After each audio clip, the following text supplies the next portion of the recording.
श्रीमद्भागवत महात्म्यम् अथ तृतीयोऽध्यायः। नारदोवाच ज्ञानयज्ञं करिष्यामि सुखशास्त्रकथोज्ज्वलं भक्तिज्ञानविरागाणं स्थापनार्थं प्रयत्नतः कुत्र कार्यमया यज्ञस्थलं तब्दाच तामिह महिमा सुखशास्त्रस्य वक्तव्यो वेदपारगैः क्रियद्भेददिवसे श्राव्या श्रीमद्भागवती कथा को विदेस्तत्र कर्तव्यो ममेदं ब्रुवतामिह। कुमार ऊचुः शृणु नारद वक्ष्यामि विनम्राय विवेकन गंगाद्वार समीपे तु तटमानन्दमानकं नाना ऋषिगणैर्जुष्टं देवसिद्धि निषेवितं नाना तरुलता किरणं नवकोमल बालुकम् रम्यमेकान्तदेशस्य हेमपद्म सुशोभितं यत्समीपस्थजीवानां वैरं चेतसि न स्थितं ज्ञानयज्ञस्त्वया तत्र कर्तव्यो यः प्रयत्नतः अपूर्वरसरूपा च कथा तत्र भविष्यति पुरस्थं निर्बलं चैव जराजीर्ण कलेवरं तद्वयं च पुरस्कृत्य भक्तिस्तत्र आगमिष्यति यत्र भागवती वार्ता तत्र भक्त्यादिकं व्रजेत् कथा शब्दं समाकर्ण्य तन्त्रिक्तं तरुणायत। श्रुतवाच एवमुक्त्वा कुमारास्ते नारदेन समं ततः गंगातटं समाजग्मुः कथापानाय सत्वरा यदा यथाष्टतं ते तु तदा कोलाहलोऽप्यभूत् भूर्लोके देवलोके च ब्रह्मलोके तथैव च श्रीभागवती पीयूषापानाय रसलम्पटा धावन्तोऽप्याप्ययुः सर्वे प्रथमं च ये च वैष्णवा भृगुर्वशिष्ठश्च मना गौतमो मेधा तिथिर्देवल देवरातो रामस्तथा गादिसुतश्च साकलो मृकण्डुपुत्रा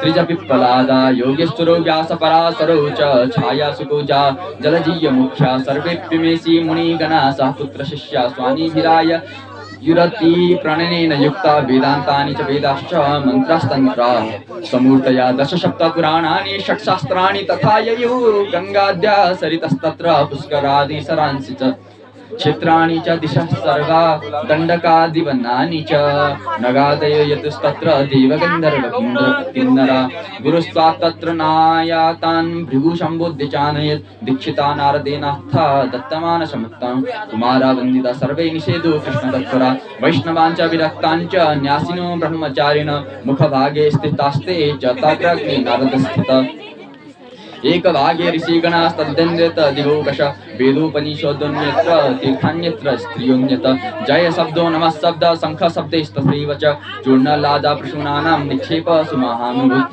विमानानि समारुह्य कीयन्तो देवनायका कल्पवृक्षप्रसूनानि सर्वान् तत्र स्मारिकान् श्रुत उवाच एवं ते स्वकचित्तेषु श्रीमद्भागवतस्य च महात्म्यमिरे स्पष्टं नारदाय महात्मने कुमारा ऊचुः अथ ते सम्प्रवक्ष्यामो महिमा सुखशास्त्रज यस्य श्रवणमात्रेण मुक्तिकरतलिस्थितः सदाशेभ्य श्रीमद्भागवती कथा यस्या श्रवणमात्रेण हरिश्चित्रं श्रमाश्रयत् ग्रन्थोष्टादशो सहस्रो द्वादशस्कन्ध संहिता परिच्छेदच्छूकसंवाद शृणु भागवतं च तत् तावत् संसार चक्रें बिम्भ्रवते ज्ञानतः पुमान् यावत् कर्णरतान्नास्ति सुखशास्त्र कथाक्षणं किं श्रुतैर्बहुर्भिः शास्त्रे पुराणेन च भ्रमावै एकं भागवतं शास्त्रं मुक्तिदानेन गर्जति कथा भागवतस्यापि नित्यं भवति यद्गृहे तद्गृहं तीर्थरूपं हि वसतां पापनाशनम् अश्वमेध सहस्राणि वाजपेय शतानि च सुखशास्त्र कथायां च कलां नार्हन्ति षोडशीं तावत् पापानि देहेऽस्मिन् निवसन्ति तपोधना यावन्न श्रूयते सम्यक् श्रीमद्भागवतं नरे न गंगा न गया काशी पुष्करम न प्रयागकम सुखशास्त्र कथायश्च फलेन समतां नयेत् श्लोकार्थं श्लोकपादं वा नित्यं भागवद्भवं पठस्व स्वमुखेनैव यदिच्छसि परां गतिं वेदादिर्वेदमाता च पौरुषं सुक्तमेव च त्रयी भागवतं चैव द्वादशाक्षरेणैव च जीवच्छ पुण्यगति गदितः सतु पापकर्मा येन स्मृतं सुखकथावचनं न किञ्चित् दित्तं नरं पशुसमं भुवि पाररूपमेवं वदन्ति देवी देवसमाजमुख्या दुर्लभैव कथा लोके श्रीमद्भागवद्भवा कोटिजन्मसमुत्थेन पुण्येनैव तु लभ्यते तेन योगनिधे धीमन् श्रोतव्या सा प्रयत्नत दीनानां नियमितं नास्ति सर्वदा श्रवणं मतं सत्येन ब्रह्मचर्येण सर्वथा श्रवणं मतम् अशक्यवात्कालं बोध्यो विशेषोऽत्र सुखाज्ञया मनोवृत्तिजयश्चैव नियमाचरणं तथा दीक्षा कर्तुमशक्य सप्ताह श्रवणं मतं श्रद्धातः श्रवणे नित्यं मागे तावद् यत्फलं तत्फलं सुखदेवेन सप्ताह श्रवणे कृतं मनश्चार्जया दो योगात् पुंसां चैवायुषः क्षयात् कलेर्दोषः भौत्वान् च सप्ताह श्रवणं मतम् द्वादशात्मा प्रयागश्च कालसंवत्सरात्मकः ब्राह्मणाश्चिग्निहोत्र च सूरभिद्वादशी तथा तुलसी च वसन्तश्च पुरुषोत्तम एव च एतेषां तत्त्वतं प्राज्ञन् पृथक् भावयिष्यते यञ्च भागवतं शास्त्रं वाचयेदर्थतो निशं जन्मकोटिकृतं पापं नश्यन्ते नात्र संशय श्लोकार्धं श्लोकपादं वा पठेत् भागवतं च नित्यं पुण्यमवाप्नोति राजसूयाष्टमेधय उक्तं भागवतं नित्यं कृतं च हरिचिन्तनं तुलसीपोषणं चैव धेनूनां सेवनं समम् अन्तकाले तु येनैव श्रूयते शुकशास्त्रः प्रीत्या तस्यैव वैकुण्ठं गोविन्दोऽपि प्रयच्छत हेमसिंहयुतं चैतद् वैष्णवाय ददाति च कृष्णेन सह सायुज्यं सपुनान् लम्बते ध्रुवम् आजन्ममात्रापि न शठेन किञ्चिच्चिदं विदाय शुकशास्त्रकथानपित चाण्डालवच्चा खरवत् बततेन नित्यं मिथ्यासु जन्म जनी दुःखभाजा यत् फलं नास्ति तपसा न योगेन समाधिना अनायासेन तत्सर्वं सप्ताहश्रवणेन लभेत् यज्ञात् गर्जति सप्ताहो गर्जति व्रतान् तपसो गर्जति प्रच्छस्तीर्थान् नित्यं विगर्जति योगात् गर्जति सप्ताहो ध्यायन्नज्ञं च गर्जति किं ब्रूमो गर्जनं तस्य रे गर्जति सौनः उवाच सार्यश्चेतत् कथितं कथानकं ज्ञानादिधर्मागृह्येथ साम्प्रतं निःश्रेयसे भागवतं पुराणं जातं कुतो योगी विदादिसूचकं सुत उवाच यदा कृष्णो धर्मं त्यक्त्वा स्वपदं गन्तुमुद्यत एकादशं परिश्रुत्यात् उद्धवो वाक्यमब्रवीत् उद्धव उवाच त्वं तु यस्यासि गोविन्दो भक्तकार्यं विदाय च मच्चिते महती चिन्ता तां श्रुत्वा मुखवादी आगतोऽयं कलेर्धारो भविष्यन्ति पुनः खला तत्सङ्गनैव सन्तोऽपि गमिष्यन्युत्तगतां यदा तदा पार्वती भूमिर्गौरूपेयं कमाश्रयेत् अन्ये न दृश्यते त्राता त्वतः कमललोचन अतः सत्सुदयं कृत्वा भक्तवत्सलमाप्रज भक्तार्थं सगुणो जातो निराकारोऽपि चिन्मय त्वद्वियोगेन ते भक्ता कथं स्थानं भूतले निर्गुणोपासने कष्टमिति किञ्चित् विचारय इत्युदये वचनं श्रुत्वा प्रवासे चिन्तयेद्धरि भक्तावलमर्थानाय किं विधेयं मयेति च सुखियं यद् भगस्तेजस् भागवते ददातीरोधाय प्रविष्टोऽयं श्रीमद्भागवतार्वणम् तेनेयं वाङ्मयं मूर्ति प्रत्यक्ष वर्तते हरे सेवनात् श्रवणात् पाठात् दर्शनात् पापनाशिनी सप्ताहश्रवणं तेन सर्वभ्योऽप्यधिकं कृतं साधनानि तिरस्कृत्य कलौ धर्मो यमीरिति दुःखदारिद्र्य दौर्भाग्य पाप प्रक्षालनाय च कामक्रोधजयार्थं हि कलौ धर्मो यमीरत अन्यथा वैष्णवी माया देवैरपि सुदुच्चित्यजा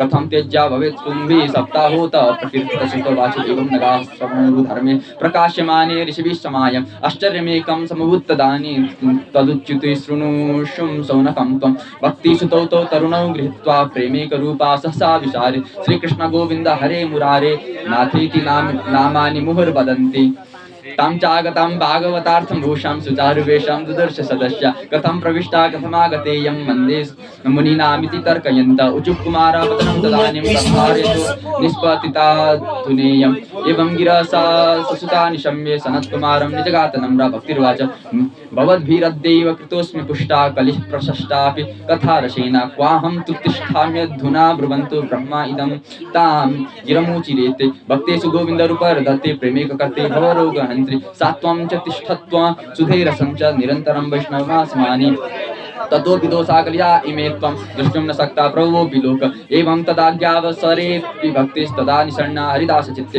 सकलभुवनमध्ये निर्धनास्तेऽपि धन्या निवसति हृदयेषां श्रीहरेर्भक्तिरेका हरिरपि निजलोकं सर्वधा तो विहाय प्रविशति हृदि तेषां भक्तिसूत्रोपनं ब्रूमोद्याते किमधिकं महिमानेव ब्रह्माचमस्य भुवि भागवतस्याविदस्य यत्संश्रयात्तिज्ञदीते लभते सुभक्तः श्रोतापि कृष्णसमदा मलैर्न धर्मेति श्रीपद्मपुराणे उत्तरखण्डे श्रीमद्भागवत महात्म्ये भक्ति कष्ट निवर्तनम नाम तृतीयोऽध्यायः श्री कृष्ण गोविंद हरे मुरारे हे नाथ नारायण वासुदेव श्री कृष्ण गोविंद हरे मुरारे हे नाथ नारायण वासुदेव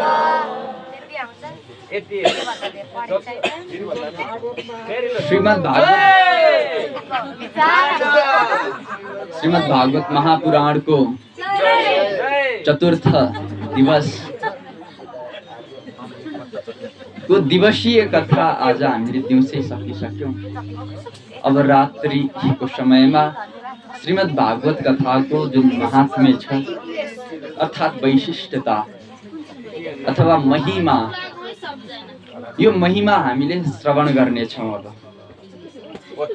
हिजो हामीले भक्ति ज्ञान र वैराग्यको उद्धारका निमित्त साक्षात देवर्षि नारद यत्न गरेर अनेक स्थान भौतारिएको कथा सुनेका थियौं। अनि त्यसपछि सनत कुमार आदि 4 कुमारहरूले नारदजीलाई भागवत पुराण लाउनु है भनेर यसरी उपदेश दिनुभएको थियो। अब त्यसपछि के भयो त भन्ने कुराहरू आज अहिले हामी श्रवण गर्छौं। जब यसरी उपदेश दिइबक्सिनु भयो नारद सनत कुमार आदिले नारदजीलाई, त्यसपछि नारदजी भन्न थाल्नुहुन्छ, अब म भक्ति ज्ञान र वैराग्यको स्थापनाको निमित्त बडो यत्नपूर्वक सुखदेव मुनिबाट निस्केको त्यो भागवत रूपी जुन अमृत छ, जुन कथा छ, त्यो उज्जवल ज्ञानको अनुष्ठान गर्नेछु। उहाँले प्रश्न गर्नुहुन्छ, मैले त्यो यज्ञ कहाँ गर्नुपर्ने हो? त्यो श्रीमद् भागवत यज्ञ गर्नको लागि मलाई उचित स्थान बताइदिनुहोस्। हजुरहरू वेदको पूर्ण ज्ञाता हुनुहुन्छ,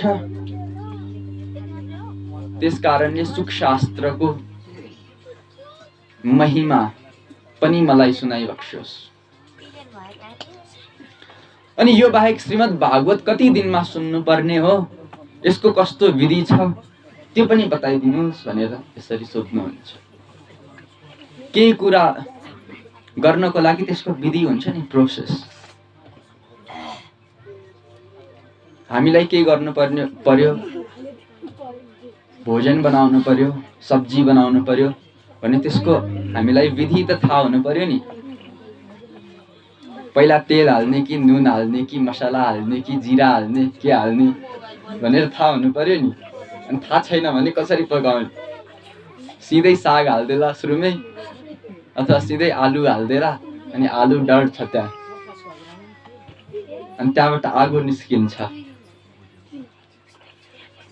मैले पनि यस्तो गरेको थिएँ एकचोटि, थाहा थिएन के हाल्ने हो, डाइरेक्ट आलु हालिदिएको, अनि धेरै बेरसम्म पाकिराख्यो, पछि त त्यो कराईभित्रबाटै आगो निस्कियो। यत्रो ठुलो, अब कसरी नि के भयो होला भनेर। त्यस्तो हुन्छ नि, भित्र कराईभित्र पनि आगो निस्किन्छ, त्यस्तो अवस्था सृजना हुन्छ। अथवा तेल कम हाल्यौँ कहिलेकाहीँ, अनि अरू बाँकी चिजहरू धेरै हालिदियौँ भने त्यस बेलामा पनि त्यसरी आगो निस्किन्छ। त त्यही भएर हामीलाई सुरुमा थाहा हुनु विधि, सब्जी बनाउने अथवा भात पकाउने पनि चामल मात्र हालेर कुकरमा ठिलाइदेला अनि लौ मर्यो। त्यही भएर विधि थाहा हुनुपर्छ। यस कारणले गर्दाखेरि उहाँले विधि सोध्नुहुन्छ सनक आदिहरूलाई। अनि त्यसपछि सनक आदिहरू यो वचन सुनेर, हे महर्षि, हजुर बडो नम्र र विनोदी हुनुहुन्छ, विवेकी हुनुहुन्छ, अतएव हामी हजुरलाई सबै कुरा बताउँछौँ। अब ध्यान दिएर सुन्नुहोस्। गंगाको जुन द्वार छ अर्थात् हरिद्वार, त्यसमा आनन्द नाम गरेको एउटा घाट छ। नदीको तटमा घाटहरू हुने गर्छन्। हरिद्वार, काशी, यमुनाको तटमा पनि स्थान स्थानमा घाट हुने पवित्र घाटहरू। यहाँ लिखु खोलामा पनि घाट छ होला, त्यही लगेर मान्छेको दाह संस्कार गरिन्छ होला। त नदीको तीरमा घाटहरू हुन्छ, त्यस्तै हरिद्वार क्षेत्रमा पनि एउटा घाट छ। त्यहाँ अनेकौं ऋषिहरू बस्छन्, अनेकौं सिद्ध पुरुषहरू त्यहाँ निवास गर्छन्। सिद्धगणहरूको पनि आवत जावत हुन्छ। हरिद्वारको शमशान घाट जुन छ त्यसमा अनेकौं भूत प्रेत पिशाच आदिको निवास भएको बताइन्छ। सिद्ध किन्नर गन्धर्व अप्सराहरू सबैको निवास हुने अनि समय समयमा त्यहाँ प्रकट हुने भनेर। त्यही भएर हरिद्वारमा तन्त्र साधन गर्ने व्यक्तिहरू धेरै हुन्छन्। तान्त्रिकहरू शरीरभरि खरानी घसेर बसेका हुन्छन्, केही नलाइकन निर्वस्त्र यसरी नागा साधु भन्छौँ पशुपतिनाथमा आउँछन्। शिवरात्रिको दिन, शिवरात्रिको बेलामा पशुपतिनाथमा स्थान ठाउँ ठाउँबाट आउँछन्। हरिद्वार, ऋषिकेश आदि बहुत तीर्थबाट भारतका कति यात्रीहरू त्यहाँ आउँछन्। अनि त्यहाँ थरी थरीको रुख लहरा आदिहरू छ। अनेकौं बगैँचाहरूले त्यो स्थान सुशोभित छ। नवीन कलियो बालुवा ओछ्याइराखेको छ त्यसमा। बालुकम अर्थात् बालुवा, नवीन कोमल। र त्यो घाट जुन छ त्यो बडो शान्त र एकान्त ठाउँमा छ। एकान्त, कहिलेकाहीँ हामीलाई टेन्सन भयो भने एकछिन एकान्तमा गएर बस्न पाए नि हुन्थ्यो भन्ने जुन आउँछ त्यो त्यस्तै एकान्त छ। किनभने जुन परमात्मासँग जुन घटना हामीभित्र घट्छ त्यो केवल एकान्तमा मात्र घट्छ। जब हामी एक्लै हुन्छौँ त्यहाँ अरू कसैको उपस्थिति छ भने त्यो परमात्मासँगको जुन मिलन छ त्यो घटित हुन सक्दैन, एक्लै हुनुपर्छ। त्यसकारण एकान्त। सदा सर्वदा सुगन्धित कमलहरूको वासना आउँछ। अनि त्यो वरिपरि बस्ने सिंह, हरिण आदि जुन पशुहरू छन्, सिंह र हरिण, तिनीहरू आपसमा पनि तिनीहरूको वैरभाव छैन, शत्रु छैनन्। सिंह र हरिण जुन अति शत्रु हुन्, अर्थात् सिंहले हरिणलाई देख्यो कि झम्टिहाल्ने, अट्याक गरिहाल्ने, त्यस्तो। यी जुन विरोधी पशुहरू छन्, अमित्र अर्थात् मित्रता नभएको, तिनीहरू पनि त्यो स्थानमा बडो मैत्रीपूर्ण निवास गर्छन्। उनीहरूको चित्तमा अलिकति पनि वैरभाव छैन। त्यो हरिद्वार क्षेत्रमा मनुष्यमा कस्तो हुन्छ, अलिकति केही गरे कि वैरभाव उत्पन्न भइहाल्छ। कस्तो कस्तो वैरभावसम्म हुन्छ। यहाँ मेरो बारीमा यसले एक दानो आलु रोप्दैछ भनेर पनि वैरभाव गर्ने पनि हुन्छ यहाँ, हैन? आलु रोप्दा रोप्दै अर्काको गरामा अलिकति एउटा आलु गएर खसेछ भने मेरो बारीमा रोपेछ, यसले खेती गर्न हडप्यो मेरो बारी भन्ने जुन साधारण कुराहरू छन् त्यसमा पनि वैरभाव, शत्रुता उत्पन्न हुन्छ त्यो बेलामा मनुष्यहरूको। अनि त्यस्तो जुन पशु सिंहले हरिणलाई देख्नै नसक्ने, त्यस्तो पनि त्यो स्थानमा बडो आनन्दको साथ, बडो मेलमिलापको साथ वास गरेका हुन्छन्। अनि तिमीले बिना कुनै विशेष तयारी नै त्यो ज्ञान महायज्ञ सुरु गर्नुपर्छ। त्यो यज्ञ सुरु गर्नको लागि केही विशेष कुनै तयारी चाहिँदैन। तयारी प्रकृतिले पहिलेदेखि गरिसकेको छ। सुन्दर वन छ, एकान्त ठाउँ छँदैछ, अनि वनहरूमा बस्ने आसन राख्नको लागि स्थान पनि भइहाल्छ।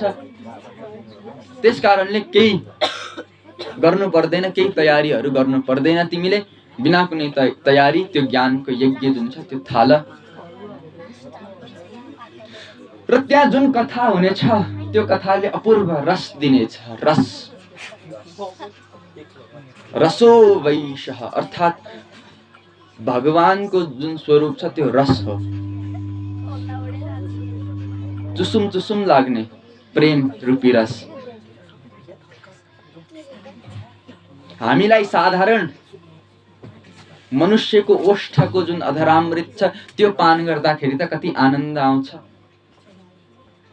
साधारण हामी एक आपसमा प्रेमी प्रेमिकाहरू अथवा पति पत्नीहरूले जुन एक आपसमा प्रेम गर्दाखेरि जुन ओठ, एकजनाको ओठबाट अर्कोले लिएको जुन अमृत छ त्यसलाई अधरामृत भनिन्छ। त्यो ओठमा जुन रस हुन्छ नि हाम्रो, किस गर्दाखेरि त्यो निस्किन्छ स्त्री र पुरुष। त्यो जुन रसको पान गर्छ त्यसमा पनि बडो आनन्द छ भने यो भागवत रूपी जुन रस छ त्यसमा कतिको आनन्द होला, यो हामीले नै विचार गर्ने हो नि। अनि जो भक्ति अनि जराजीर्ण शरीर भएका ती ज्ञान र वैराग्य, निर्बल भक्तिको सामने लडिराखेका ती ज्ञान र वैराग्यहरूलाई पनि भक्ति स्वतः आफै त्यहाँ आउने छिन्। किनभने जहाँ श्रीमद् भागवत ज्ञान महायज्ञको अनुष्ठान हुन्छ भक्ति आफै खोजी खोजी आउँछिन् त, यस्तो भन्नुहुन्छ।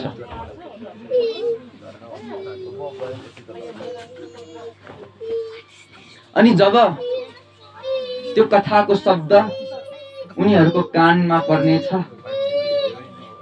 त्यो कानमा पर्ने बित्तिकै उहाँहरू फेरि बलवान भइजान्छन्, हृष्टपुष्ट हुनेछन् भन्नुहुन्छ। त्यसपछि यो कथा सुनाइराखेको सुतजी, शौनक आदि जुन 88,000 ऋषिहरू छ उहाँलाई सुनाइराखेको सुतजी जो हुनुहुन्छ उहाँले भन्न थाल्नुहुन्छ, हे शौनक आदि ऋषिहरू, यस प्रकारको वचन भनिसकेपछि नारदजीलाई लिएर सनकादि चारैजना कुमारहरू त्यो श्रीमद् भागवत कथा रूपी ज्ञानको अनुष्ठान गर्नको लागि हट्टपट्ट त्यतै गङ्गाको तटतिर हिँड्नुभयो। अनि जब गङ्गाको तटमा उहाँ पुग्नुभयो त्यसपछि सबैतिर अब हल्ला फैल्यो कि केही विशेष कहीँ हुन लागेको छ भने हल्ला फैलिन्छ नि, कि फलानु ठाउँमा त सप्ताह लाउँछन् रे, अथवा फलानु ठाउँमा फलानुको छोरीको बिहे छ भन्ने बित्तिकै एक कान दुई कान मैदान, पहिला एउटा कानमा त्यसपछि दुईटा कानमा त्यसपछि सम्पूर्ण मैदानमा जसरी फैलिन्छ यो समाचार, त्यसै गरी त्यो श्रीमद् भागवत ज्ञान महायज्ञको हल्ला पनि फैलियो सबैतिर। अनि जस्तै हल्ला फैलेको त छ तर अब कसैलाई बोलाएको छैनन् भने हामीलाई त बोलाएको छैन के अब हल्ला चलेर पनि भन्ने हुन्छ नि त्यस्तो, कि कसैलाई छुट्यो भने कुनै न कुनै माध्यमबाट त थाहा पाउँछन् कसैले। जस्तै यहाँ श्रीमद् भागवत ज्ञान महायज्ञ रूपी अनुष्ठान चल्दैछ, सबैतिर निम्तो गरेको छ होला, त्यही पनि छुट्टेको छ, आफूलाई स्मरण हुन सक्ने जति सबैतिर निम्तो त गरेका छ निमन्त्रणा। अनि त्यही माथि कोही कोही छुट्यो होला, कसैलाई अब ल बाजे कार्ड लगिदिनुहोस् सबैलाई बाँडिदिनुहोस् भन्दाखेरि उनले कसैलाई छुट्यायो होला, आफूले सम्झे पनि निम्तो नपुगेको हुनसक्छ, यस्तो अवस्था हुन्छ नि।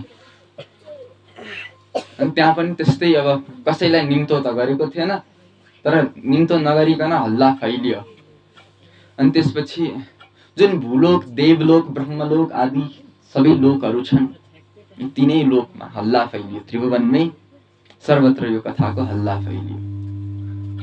त्यसपछि जो जति रसिक विष्णु भक्त थिए, रसिकहरू अर्थात् रसपान गर्न सक्ने, भक्तिको रसपान गर्न सक्ने भएका ती भगवानको अनन्य भक्तहरू, ओहो त्यहाँ त भागवत पो हुँदैछ, लु जानुपर्छ है भनेर आउँछन्। जो रसका पिपासु छन्, भित्रबाट उत्कण्ठा छ रसपान गर्ने भागवत रूपी प्रेमको रस।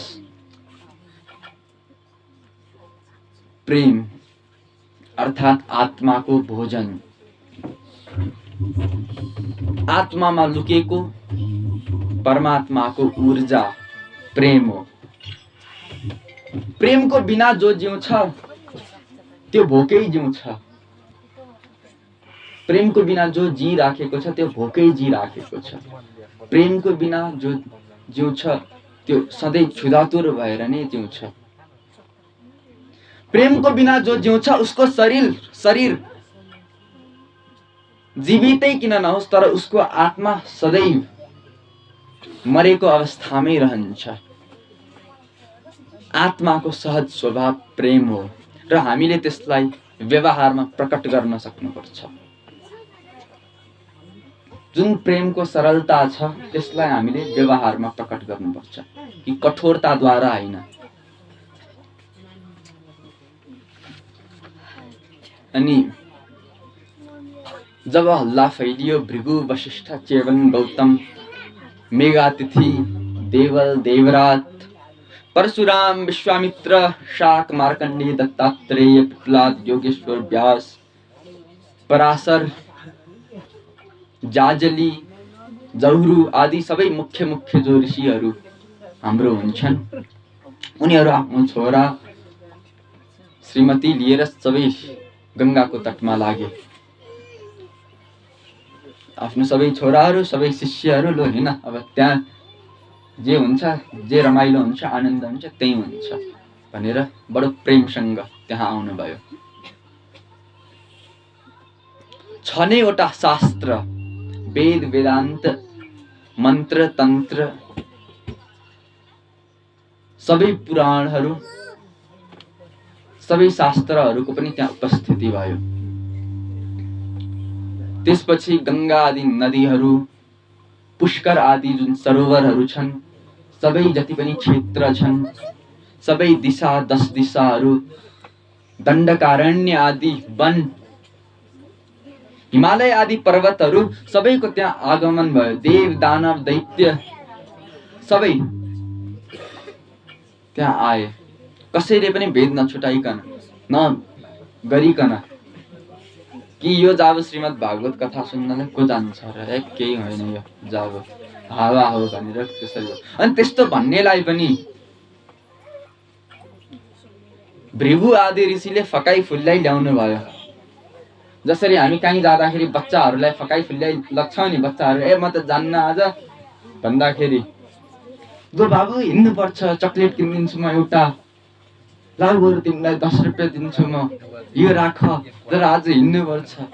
ओहो फलानु ठाउँमा त तिमीलाई कति माया गर्ने दिदी हुनुहुन्छ ओहो त्यो फलानु आमाले कति सम्झिनुहुन्छ तिमीलाई हिँड बाबु हिँड भन्दै यसरी फकाई फुल्दै लानुहुन्छ। त्यस्तै किसिमले जो आउन मानेका थिएनन् त्यसपछि उनीहरूलाई पनि त्यहाँ यो भागवतको तत्त्व बुझाएर त्यही बोलाउनु भयो। अनि त्यसपछि कथा सुन्नको लागि दीक्षित हुनुभयो। अनि जो कृष्ण परायण भएका सनकादि कुमारहरू छन् उनीहरूको सबै श्रोताद्वारा वन्दना भयो वन्दना गरियो। अनि नारदजीले जुन उच्च आसन बस्नको लागि व्यास आसन दिनुभएको थियो त्यो आसनमा उहाँ बस्नुभयो। अनि जो श्रोताहरू मध्ये जो वैष्णव विरक्त सन्यासी ब्रह्मचारीहरू थिए ती सबैभन्दा अगाडिको लाइनमा बसे। अनि स्वयं जो नारदजी हुनुहुन्छ उहाँहरू उनीहरूभन्दा पनि माथि अग्लो आसनमा बस्नुभयो। एकतिर ऋषिहरू एकतिर देवताहरू एकतिर वेद उपनिषद एकतिर तीर्थ अर्कोतिर स्त्रीहरू पनि कथा सुन्न बसे।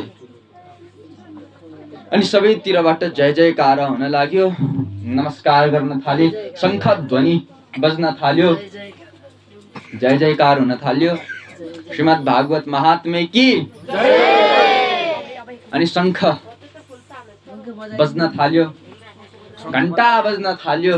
यसरी जुन भागवत सुरु हुँदाखेरि जुन शंख आदि घण्टाहरू बज्छ ती सबै ध्वनिहरू बज्न थाले। फूलको वर्षा गर्न थालियो पुष्पको वृष्टि हुन थालियो फूलको वर्षा हुन थाल्यो यसरी। अनि अनेकौं अप्सरा गन्धर्वहरूले यसरी वृष्टि गरिसकेपछि पूजा समाप्त हुन्छ श्रीमद् भागवतको। अनि त्यसपछि सनक आदिले अब नारदलाई यो श्रीमद् भागवतको महात्म्य सुनाउन लाग्नुहुन्छ। किनभने नारदले सोध्नु भएको थियो कि जब मान्छेलाई जब आफ्नो आकांक्षा गरेको अथवा मान्छेको इच्छा पूर्ण हुन्छ मान्छेको इच्छा पूर्ण भइसकेपछि उसको हृदयमा फेरि अर्को इच्छा जागिहाल्छ। जस्तै हामीलाई सुरुमा अब नयाँ लुगाको इच्छा हुन्छ नयाँ लुगा पाउँछौँ त्यसपछि यो त अलि ल्याएपछि जस्तै बजारमा हामी लुगा किन्न गएका हुन्छौँ त्यहाँ बजारमा हेर्दाखेरि मन परेको हुन्छ, घर ल्याएपछि कस्तो मन नपरेको जस्तो हुन्छ। बेकार ल्याइछु मैले किनेर भनेर। किन उसको पहिला थिएन, त्यही भएर त्यसको आकांक्षा थियो, अब छ भएपछि त्यसको महत्त्व घट्यो। जस्तै कोही वान साइडेड लभ परेका हुन्छन् हैन, एकतर्फी प्रेम, उनीहरूलाई त्यो अर्को स्त्री अथवा केटा अथवा केटीले जबसम्म फर्केर प्रेम गर्दैन तबसम्म कस्तो तडप हुन्छ। प्रेम गर्दै नि हुने नि, यसले कस्तो भाउ नै दिँदैन मलाई त, भाउ नै दिँदैन मलाई भने त्यसरी हाम्रो आकांक्षा जुन हुन्छ नि, अनि त्यसपछि जब बोल्न थाल्छ त्यसपछि बिस्तारै त्यो सम्बन्ध धमिलो बन्दै जान्छ। यो पृथ्वीको सबैभन्दा धनी व्यक्ति इलन मस्क अहिलेको वर्तमानको। अनि उहाँलाई अब धरतीमा बस्नै मन नपर्ने रे। ल जा, धरती मन नपर्ने, धरतीमा बस्दै नचाहने। किन? अब सबै पैसाहरू छ, भोग विलास गर्न सकेकै छु। अनि उनले एउटा कम्पनी खोले, स्पेस एक्स नाम गरेको कम्पनी, इलन मस्क। अनि ती अब स्पेस एक्सले रकेटहरू बनाउन थाल्यो, अन्तरिक्षमा जाने, चन्द्रमामा जाने। पहिला चाहिँ केवल अनुसन्धानको लागि जान्थे, तर अहिले जसरी हामी यसरी बसको भाडा तिरेर, गाडीको भाडा तिरेर यहाँबाट काठमाडौँ जान्छौँ अथवा पोखरा जान्छौँ, इन्डिया जान्छौँ, त्यसै गरी अब यहाँबाट भाडा तिरेर अब हामी पृथ्वीबाट चन्द्रमाको यात्रा गर्ने पाउने सपनाले उनले त स्पेस एक्स नाम गरेको कम्पनी खोलिदिए। सन्तोषै छैन अब। अनि हामीलाई एउटा कार भए पुगिहाल्छ नि भनेर हामी कारको सपना, किन हामीसँग छैन।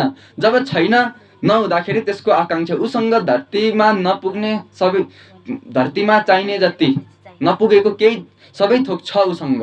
त्यही भएर अब उसले यो धरतीमा म बस्दिन, अब म मङ्गल ग्रहमा गएर जीवन सुरु गर्छु भनेर स्पेस एक्स नाम गरेको। यो ई सेवा आदि जुन हामीले अहिले चलाउँछौँ, यसको जुन मूल मेन आइडिया जहाँबाट सृजना भएको थियो, अर्थात् सबैभन्दा पहिला मोबाइलबाट नै हामीले एकअर्कालाई पैसा तिर्न सक्ने, बिल तिर्न सक्ने गर्ने जुन आइडिया निकालेका थिए, ती तिनै इलन मस्क हुन्। गाह्रो भयो पैसा तिर्नको लागि भनेर उनले पेपाल नाम गरेको एउटा मोबाइल एप बनाएका थिए। अनि त्यसपछि फेरि उनले एक दिन बाटोमा जाँदै थिए, जाम भएको देखे बाटोमा।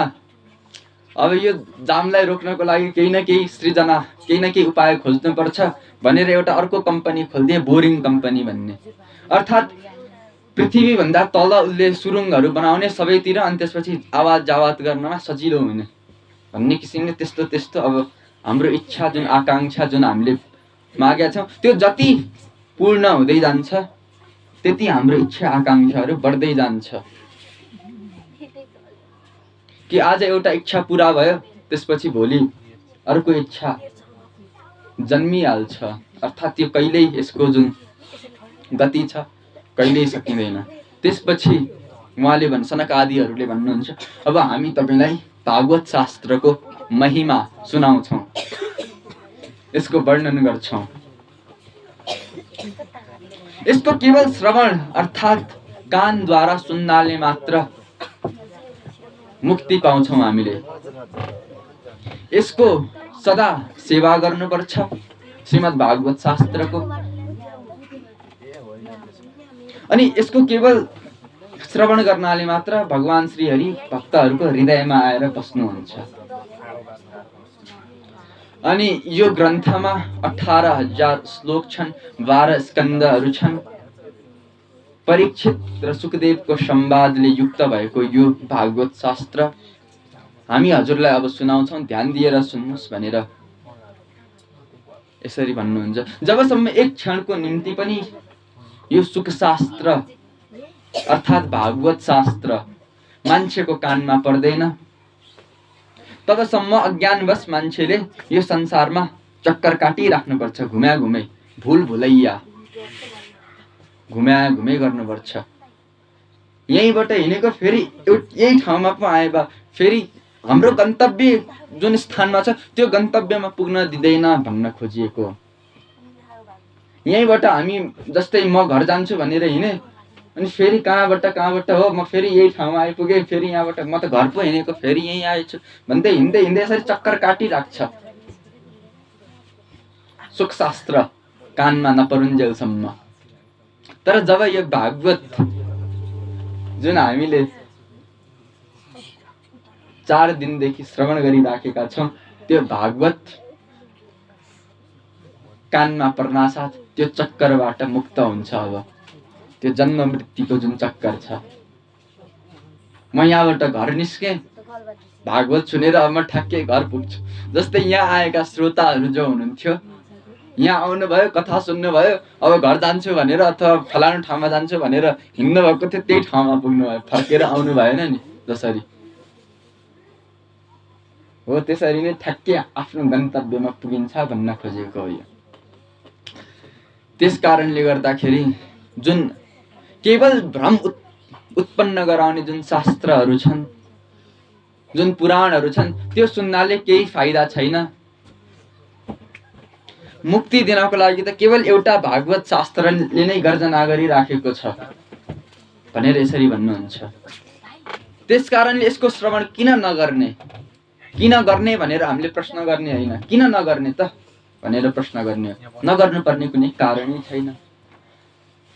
अनि त्यसपछि उहाँले भन्नुहुन्छ कि जसको घरमा प्रतिदिन श्रीमद् भागवतको कथा भइरहन्छ त्यो घर तीर्थ समान हुन जान्छ। तीर्थ अर्थात् कहीँ तीर्थ यात्रा गरिराख्नु पर्दैन। भागवत शास्त्र जहाँ छ, भागवतको कथा जहाँ छ, अनि त्यहाँ बस्ने व्यक्तिहरूको पाप स्वतः मेटिन्छ। कहीं गंगा नुहाउन जानु परेन, पुष्कर जानु परेन, रामेश्वरम जानु परेन, जगन्नाथपुरी जानु परेन, अब मुक्तिनाथ जानु परेन।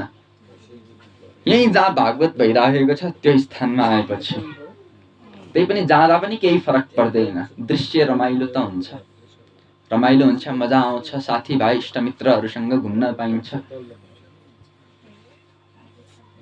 जाँदा पनि हुन्छ। तर गइराख्नु पर्ने आवश्यकता पनि हुँदैन।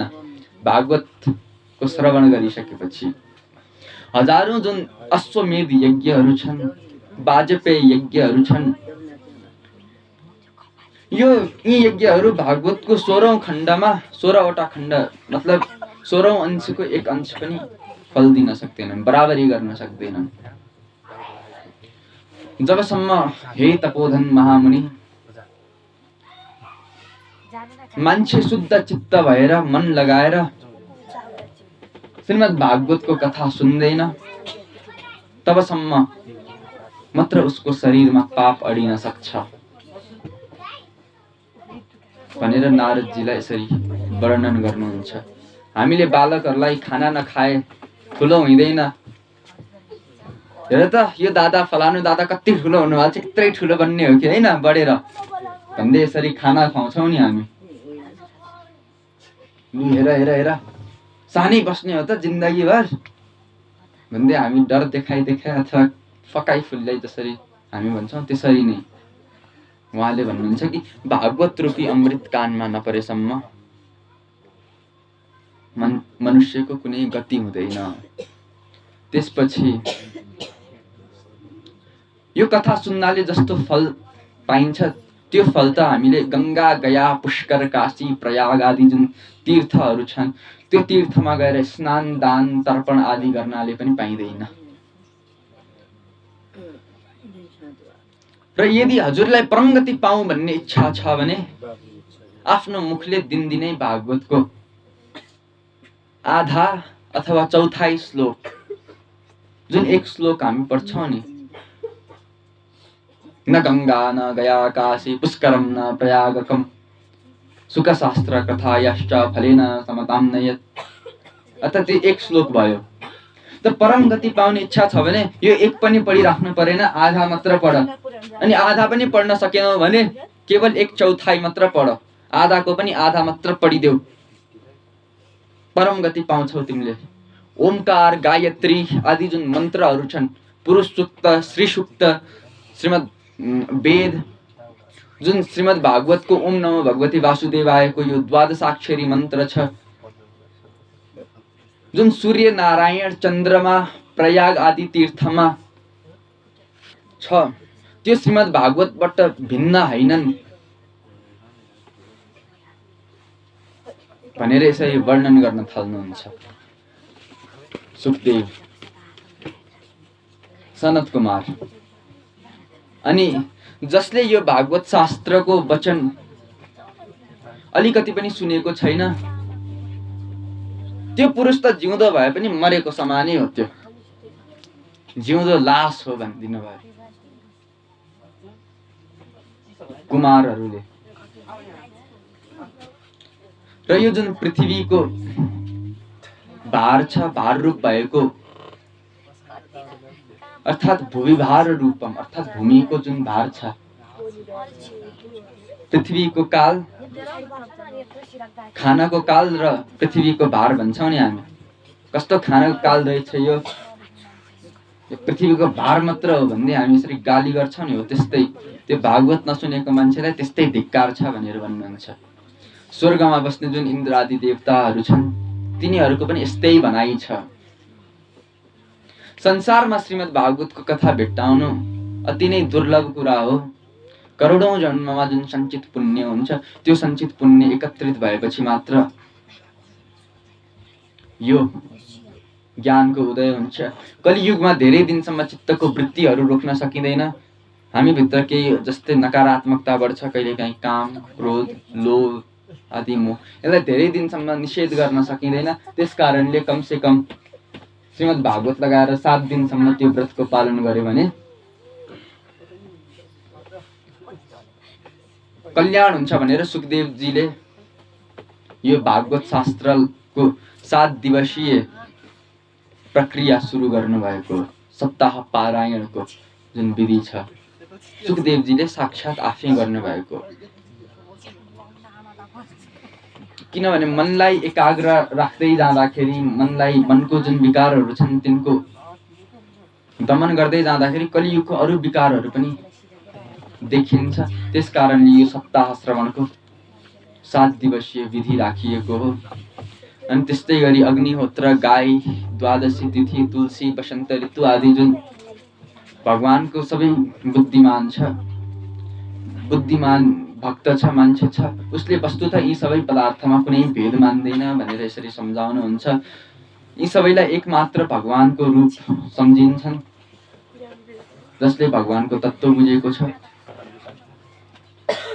अनि जसले नित्य भागवतको पाठ गर्छ, अरूलाई सुनाउँछ, उसले करोडौं जन्ममा गरेको पाप पनि नष्ट भएर जान्छ, सिद्धिन्छ भनेर यसरी भागवतको महिमा सुनाउनुहुन्छ। अनि सबै पुण्यहरू गर्दा जुन फल मिल्छ र यो भागवत श्रवण गर्दा जुन फल मिल्छ, त्यो एकैसाथ केवल यो भागवत सप्ताह सुन्नाले त्यो फल मिल्छ। जसले मृत्युको समयमा भागवतको वाक्य सुनेर मन्छ, ऊ साक्षात् भगवानको परम धाममा पुग्छ, वैकुण्ठ धाममा उसको वास हुन्छ।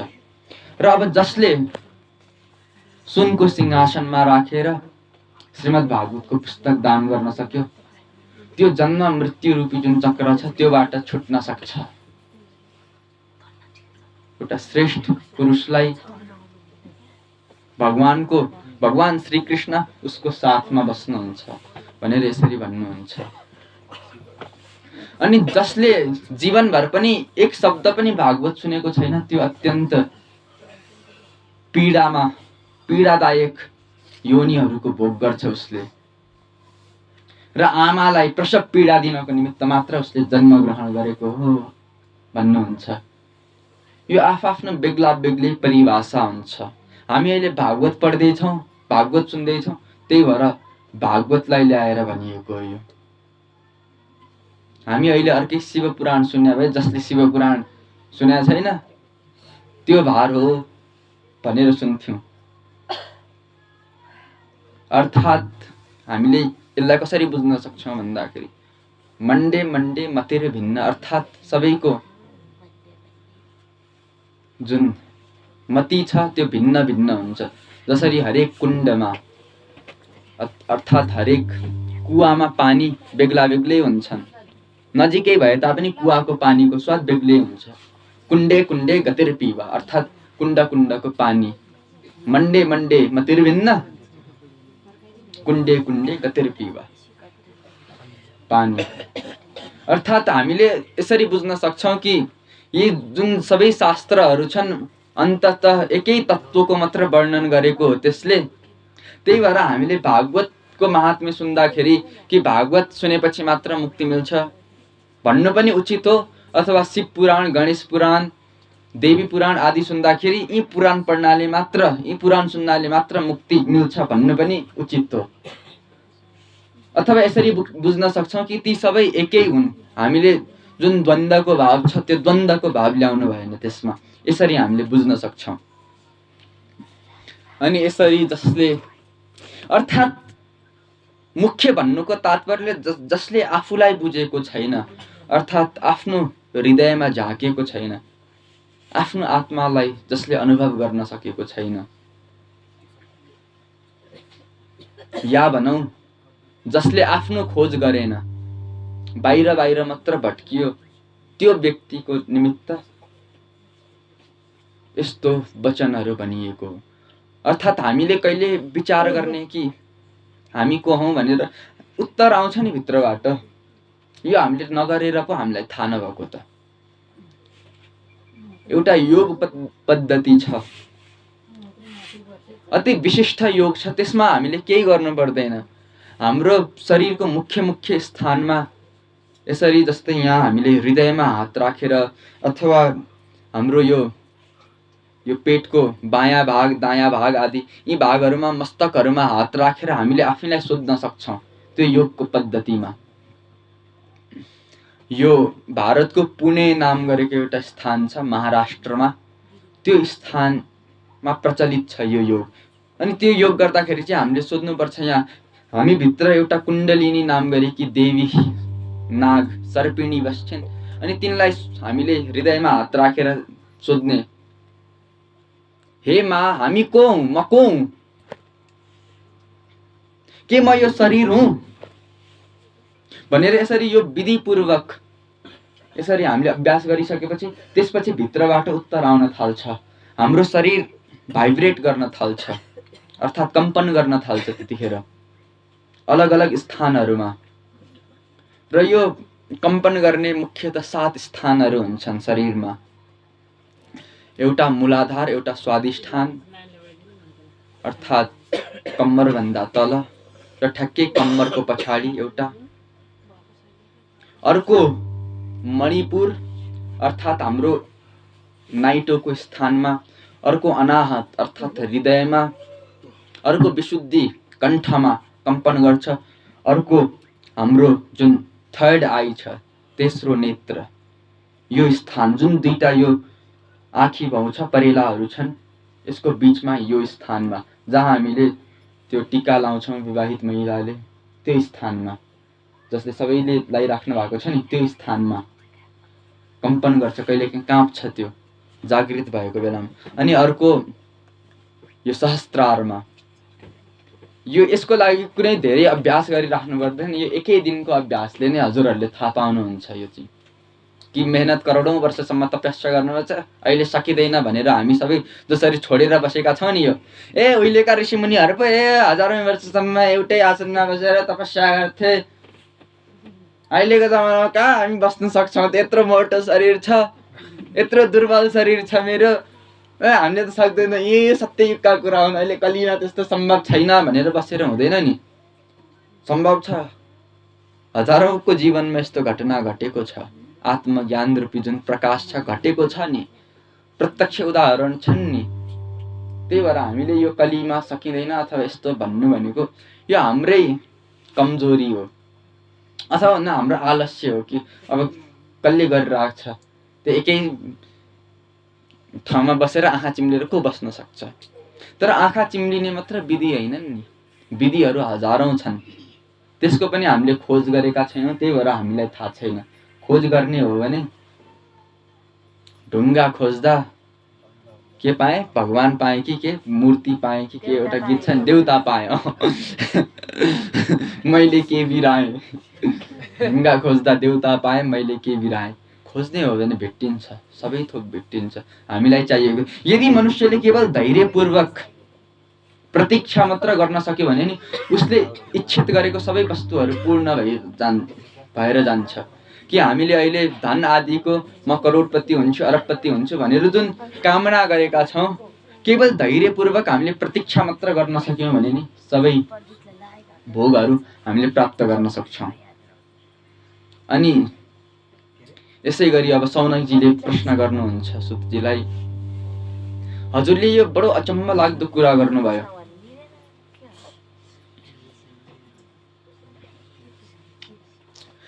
कि यो सबै, तर मलाई एउटा कुरा चित्त बुझेन कि यो सबै साधनहरूलाई तिरस्कार गरेर किन यसलाई मात्र श्रेष्ठ भनिएको हो, यसलाई मात्र मोक्ष प्राप्तिको साधन भनिएको यो किन भनेर सोध्नुहुन्छ।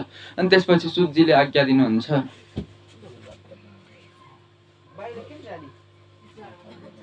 जुन बेलामा भगवान श्री कृष्ण यो धराधामको लीला छोडेर आफ्नो गोलोक गमन गर्नुहुन्छ, त्योभन्दा अगाडि यही भागवतको 11 स्कन्धमा वर्णन गरिएको जुन ज्ञानको उपदेश सुनेर उद्धवले पनि यस्तै प्रश्न गरेका थिए।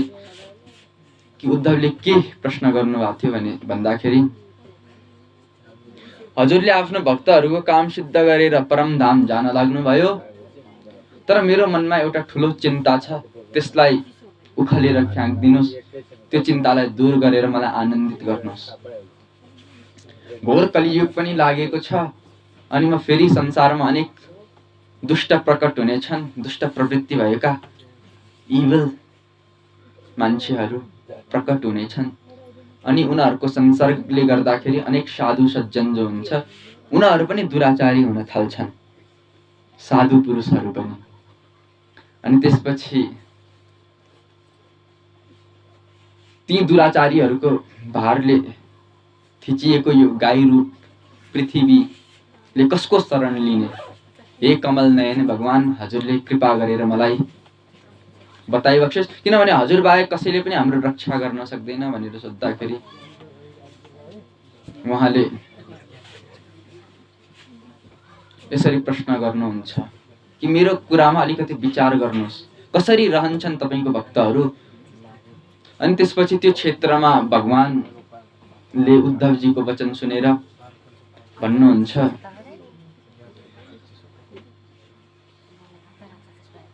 कि मैले आफ्नो सारा शक्ति भागवतमा राखिदिएको छु, यो भागवतको श्रवण गर्नाले नै यो सबै मनोवाञ्छा पूर्ण हुन्छ। यो श्रीमद् भागवत जुन भगवान श्री कृष्णको साक्षात शब्दमय मूर्ति छ, यसको सेवन गर्नाले, यसको सेवा गर्नाले, यसको पाठ गर्नाले अथवा यसको दर्शन मात्र गर्नाले अर्थात् देख्नाले मात्रै पनि सारा पाप नष्ट हुन्छ। त्यस कारणले गर्दाखेरि यो सप्ताह श्रवण जुन छ सबैभन्दा ठुलो साधन हो, सबैभन्दा ठुलो साधन मानिएको छ। सबै धर्म साधनलाई छोडेर कलिकालमा यसकै मात्र साधना गर्नु, अनि यो द्वारा नै जुन इन्द्रियका काम क्रोध आदि जुन घोर शत्रुहरू छन् ती शत्रुहरूलाई विजयी गराउँछ, शत्रुहरूलाई जित्न सक्ने सामर्थ्यशाली बनाउँछ।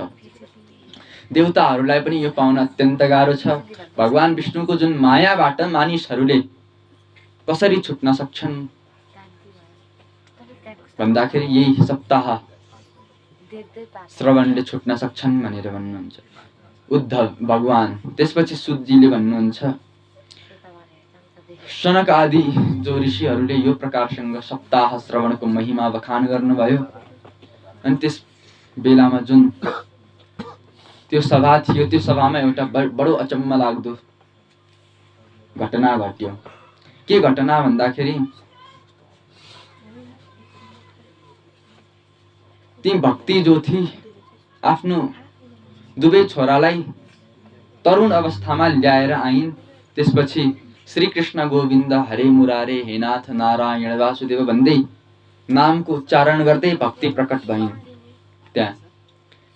त्यसपछि भक्तिको सबैले स्वागत गरिसकेपछि भक्तिले भन्नुहुन्छ, कलियुगमा म नष्ट प्राय भइसकेको थिएँ, नष्ट हुनै लागिसकेको थिएँ, तर हजुरहरूले यो कथा रूपी अमृत पान गरेर मलाई फेरि पुष्ट गरिदिनु भयो। अब मैले म कहाँ बस्ने भन्ने कुरा मलाई बताइदिनुहोस्। अनि यो सुनिसकेपछि ब्रह्माका छोराहरू ती सनक आदि कुमारहरूले भन्छन्, तिमी भक्तको हृदयमा बस्ने हो, भगवानको स्थापना गर्ने हो, भक्तको हृदयमा अनन्य प्रेमको सम्पादन गर्ने, संसारको जुन यो रोगहरू छ त्यसलाई निर्मूल गर्ने, अनि धैर्यपूर्वक निरन्तर स्थिर भावसँग भगवानको भक्तहरूको हृदयमा नै वास गर भनेर यसरी सनक आदि कुमारहरूले आज्ञा दिनुहुन्छ। त्यसपछि कलियुगको प्रभावले जुन सारा संसारलाई जीर्ण गरिसकेको थियो, ती दोषहरूले पनि तिमीलाई दृष्टिले तिमीमाथि दृष्टि लाउन सक्दैनन् भनेर हरिभक्तहरूले भक्तिलाई आफ्नो हृदयमा स्थान दिए, वास दिए। अनि उहाँले भने जसको हृदयमा भक्ति बसेकी छिन् ती माथि सबै भुवनका स्वामी सर्वशक्तिमान भगवानको कृपा वर्षिन्छ भनेर यसरी भन्नुहुन्छ। अनि यो जुन भागवत छ पृथ्वीमा साक्षात परब्रह्म नै हो भनेर यसरी भागवत पुराणको महिमा वर्णन गर्नुहुन्छ। र यो पुराण जसले सुन्छ र जसले भन्छ यी दुवैजनालाई भगवानको समान रूप प्राप्त हुन्छ। सुन्ने र भन्नेलाई, जसले धेरै पुराणहरू सुनिरहेको थियो त्यो सुन्दर हुँदै जान्छ, अनि जसले पुराण भन्छ त्यो पनि दिन प्रतिदिन सुन्दर हुँदै जान्छ हैन। कथा वक्ताहरूलाई हेरौँ न, पण्डितहरू कति सुन्दर सुन्दर हुन्छन्, मोहित पार्ने खालका।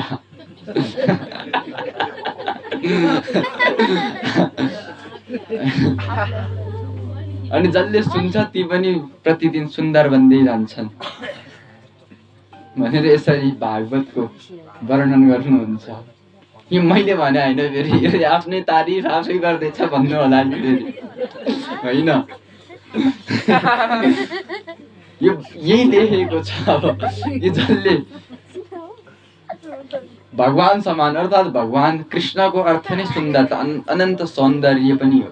एउटा कृष्णको अर्थ एउटा कालो हुन्छ, अर्को समस्त सौन्दर्यले भरिएको हुन्छ। अनि जसले अब भागवतको वर्णन आदि गर्न सुरु गर्छ, सुन्न थाल्छ, त्यसपछि दिन प्रतिदिन उसको रूप निखारिँदै जान्छ।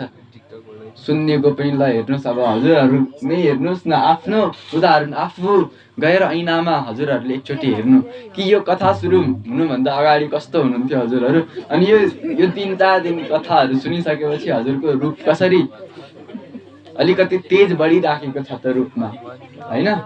आफूलाई पनि त्यो अनुभव हुन्छ नि पुण्य गर्दाखेरि, मैले भन्नै पर्दैन। त्यही भएर यो भागवतको जुन महिमा छ यो अत्यन्त विशिष्ट छ भनेर भन्नुहुन्छ। अनि प्राय अरू सबै धर्म छाडेर मनुष्यहरूले यही भागवतकै श्रवण कीर्तन स्मरण सेवन गर्ने हो भनेर यसरी सनक आदि 4 कुमारहरूले नारदजीलाई यसरी भक्तिको जुन भागवतको महिमा वर्णन गर्नुहुन्छ। भन्नुहोस् भागवत महापुराणको जय। त्यसै गरी यो सभामा उपस्थित समस्त श्रोताहरूको हृदयमा पनि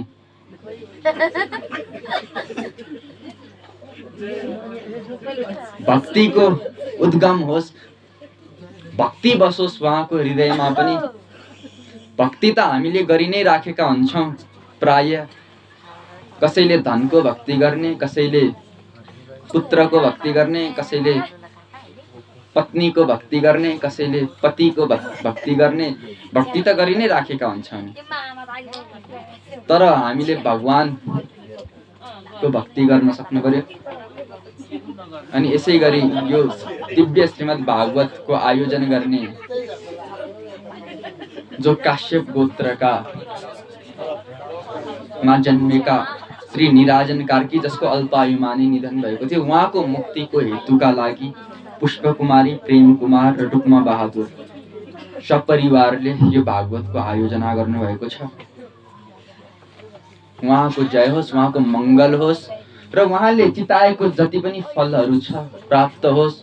उहाँको समस्त पितृहरू कमल बहादुर, रुद्र कुमारी, कृष्ण बहादुर, मोहन कुमारी, भक्त कुमारी, जनक बहादुर, गोविन्दराज लगायतका समस्त पितृहरू उहाँको गोत्रमा उत्पन्न भएका सबैको उद्धार होस्, सबैको कल्याण होस्, सबैको जय होस्, सबैको मङ्गल होस्।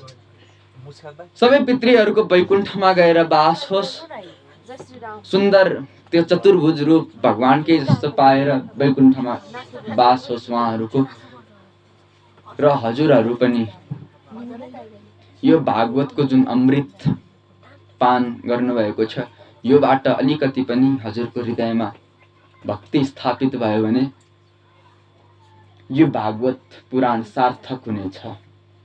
यो भागवत लगाएको सार्थक हुनेछ र सबैको मनमा भक्तिको स्थापना होस् र धैर्यपूर्वक यति क्षणसम्म सुनिदिएकोमा हजुरहरू सबैलाई धन्यवाद भन्दै विश्राम गरिन्छ। नारायण।